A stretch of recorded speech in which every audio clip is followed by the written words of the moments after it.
Bribda Sinta Fajriati, saya bertugas di Ditsamapta Polda Sulawesi Selatan. Saya lulus Polri tahun 2021 dan ditempatkan di unit Turjawali. Saya melaksanakan patroli di tempat-tempat yang rawan gangguan Kamtipmas, seperti contohnya kejahatan jalanan dan aksi premanisme serta perang kelompok.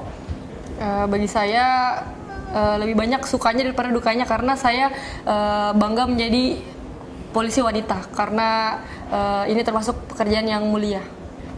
Bagi kalian yang bercita-cita menjadi seorang polisi wanita, kalian harus tetap semangat, berdoa, berlatih, dan pantang menyerah.